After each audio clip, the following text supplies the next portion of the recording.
So I honestly feel like a mom who has a bunch of teenage kids, and the mom tells her kids, "Hey, mom's gonna go off to the store. It'll only be a few hours. I need to go grab some things, and I'll be right back, okay? Don't do anything stupid." And mom leaves the store, and mom comes back to the house, and what does she find? There is poop smeared all over the walls. The kids are running rampant. Their friends are over. Alcohol's there. Drugs, the whole shebang. This is exactly how I feel. I leave for 2 months and I come back, and this is what we're dealing with, huh? We're dealing with cheaters. We're dealing with Yoshi P really putting his foot down. We're dealing with this huge drama with Omega. And we're dealing with the other bald guy who makes Final Fantasy XIV content saying that mods should be allowed. And to start this video, I want to start off by talking about weed. And in the state that I live in the great United States of America, weed is legal. And it's only been the case for a couple of years now. And before weed was legal in the state that I live in, getting weed was kind of a process, right? First of all, you had to know someone who either sells it illegally, or you need to know someone who sells it illegally. And so you need to get yourself involved in these circles, right? Now, once you do that, once you figure out how to do that, once you ask around, which by itself is already a risk, right? It's a risk for the seller because it could be a police undercover who might be trying to arrest them. It's a risk for you as the buyer because it shows that you're trying to engage in illicit activity. You're already risking yourself right off the bat. And then let's say you find these people, right? Now you're risking that the product itself is clean, is, not mixed in with a bunch of other drugs, and this is something you can't really know for sure. There's no regulations on illegal drugs, and there's all of these risks. And not only are there all of these risks, there is also the fact that since it is illegal, it's not openly and widely talked about, and so it's much more difficult to procure. Now, when weed became legal in the state that I live in, I'm driving down the highway, right? This has been happening ever since it became legal. I'm driving down the highway. There's a weed billboard here, a weed billboard there saying, "Come to our store. We sell weed, weed this, weed that." And 80% of the billboards are selling weed. 80% of the billboards on the highway, right? I might have just doxed myself by now. And not only that, people are talking about it openly. You go to the mall, you see it in the mall, you take your kids to the mall, the kids see it, but they ask mommy, "What's that?" They ask daddy, "What's that?" And it's just all over the place. It's easy to get. It's regulated. When you go to the store and you buy it, that it's clean because it's government regulated and that it's not going to be laced with cocaine. All of these things, right? Now, why am I talking about weed? It's kind of obvious. The reason I'm talking about weed is because weed and mods are one and the same. When you have mods, right? And this is the direct response to Zeno, because I recently watched Zeno's video where he talked about Yoshi P's response about the Omega situation, and Zenos is like, "Well, I know the solution. The solution, obviously, is to allow mods," and I would have to disagree with that statement. I don't think so, because once you allow mods, it's like making weed legal. Now you can advertise openly, "Hey, these are mods. Use the mods." And what also happens from here is now you're not worried about, are there viruses in these mods? All of these barriers to entry that make it more difficult for you to use these mods become removed once you make them allowed. And I understand why Xenos would come from this situation and come from this position. I understand why he would have this opinion. Xenos, unlike me, is a high-end player.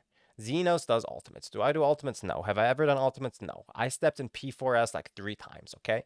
I am a filthy casual and I am proud. My typical day in Final Fantasy right now is I log in, I do some roulettes with my friends, I say thank you, buddies, I log off, I go to bed. Is this going to change? Probably. I'll probably start stepping into Savage some more. But as of right now, I'm a pretty casual player. So I empathize with people who are not, and I see why he would want this, because for him, and probably for everyone else, Omega's Ultimate is freaking hard. And because it's freaking hard, he wants these mods. And this specific point, demonstrates something important. Something important that Kevin Jordan, one of the original game designers for Vanilla World of Warcraft, taught me. And Kevin Jordan talks about designing games and designing MMOs for the top 1%, the top 0.1% of players. And the thing about designing for the top 1% or 0.1% of players is that these players don't approach games in the same paradigm that the rest of us approach games. These gamers approach them with one thing in mind and one thing in mind only. It isn't fun, you know, it isn't enjoyment, it isn't discovery, it's winning. And they don't want to win sometimes. They don't want to win, half of the time, part of the time. They want to win all of the time, every time. If it's PvP, top end players want every single game to be a W, every single game. And if they get what they want, the game will no longer be fun for them or for anyone else. Because when you design the game for a small sliver of your players, everyone else gets left behind. This is exactly what happened with World of Warcraft. This is why World of Warcraft is now a niche game when it used to be this giant cultural phenomenon. It is now a very niche game. It's niche, right? And most people who play it are not people who are new to the game. Most people who play it are people who have been playing it for the past 10 years, for the past 15 years, who do not keep up with social media, who do not keep up with the Blizzard drama, and to the extent that they keep up, they don't care enough or they're addicted enough to continue to play this game. And there are these giant barrier to entries in the game where it's so intimidating time after time after time. I've talked to new people and I've talked to people who might have considered World of Warcraft, and the answer is always the same. I was thinking about, or I was considering playing World of Warcraft, but the reason why I didn't is because I was intimidated. The barrier to entry is so high. The majority of the players are super elite, super competitive, and there are like these 40 different add-ons that you have to get just to be able to play the game properly, because the game and the encounters around the game are designed with add-ons in mind. And it's kind of this arms race, right? Where developers make mods and then the WoW game designers have to adjust the game so they can take into account these mods, and then the mods try to be even better, and it's this arms race to the bottom, right?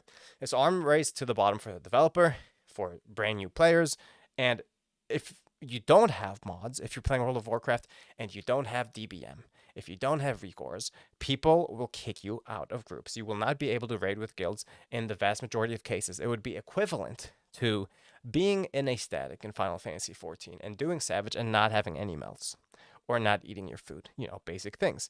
This is what it would be like if mods were allowed.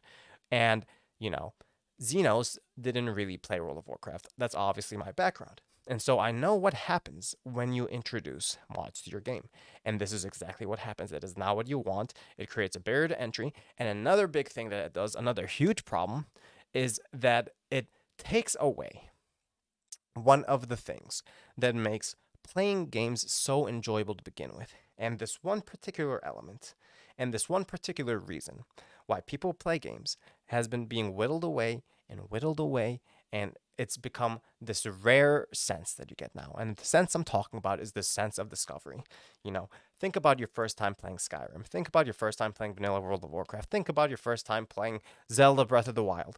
And you come out of the cave and you see the vast landscape in front of you, and everything you can see is something you can go visit in the game. And it's just this breathtaking feeling, this sense of discovery that you get that gets whittled and whittled away for two reasons in modern MMOs. The first reason is because, well, we're getting older. So even if the world is this really extravagant place, we are not as impressed with those vistas as we used to be when we were kids. Not only that, but graphics haven't really developed and advanced as much as they were developing and advancing in the earlier 2000s. And so, since that's the case, we as adults, and also, the games are just not built around that as much anymore, are less likely to feel this breathtaking sense of awe. And it's become a lot more rare when playing games. And so, where do adults tend to derive their sense of discovery and the joy that comes with discovery? It's from solving the puzzles. It's from, figuring out how to do something. It's from applying your problem solving skills to figure out how to beat the thing. That's, the appeal of Dark Souls. You bang your head against it until you figure it out. It's the same appeal for Savage. It's the same appeal for Ultimates. And when you have mods, it takes this sense of discovery that is becoming exceedingly rare, and it eliminates it even more. It tells you where to go, when to go there, how to go there. It figures out the game for you. Instead of trying to communicate with your friends and have this sense of camaraderie with your friends when you are zoomed in and you can't really see everything that's going on, but your buddy sees it, and your buddy tells you, hey, guess what I just discovered? And then he tells you, and then you discover something, and you tell the rest of your static. It's this sense of, working together to discover and solve a problem. That's what makes games fun. But we're putting the cart before the horse here when we go ahead and we just make our sole focus, which is so prevalent amongst MMO gamers, so prevalent amongst adult gamers. We're putting the cart before the horse when we put winning above all else. And I understand if you're trying to be world first, you're going to want to do that. But do not take that mentality and make game design decisions that will then trickle down into the rest of the player base. We've seen how that ends up, and it's never good. We do not want to do that. We do not want an arms race. We do not want to create these barrier to entries. We do not want to ruin discovery. And to really end off this video here, Yoshi P in his statement about the Omega Ultimate and kind of what happened with the Omega Ultimate, in it he says that we are considering doing an official race. And if you take a look at the bodybuilding industry and natural bodybuilding competitions, they do this rigorous testing to see whether or not people are natural or whether they're not on steroids so they can have a more fair competition. I think it's a great idea. I really hope it's something that goes through. I really hope Square Enix goes ahead and hosts official races to World First for Ultimates where they can go ahead and they could vet teams to make sure that they're not doing anything shady. And that's all I had to say for this video. We'll see you guys in the next one. Peace.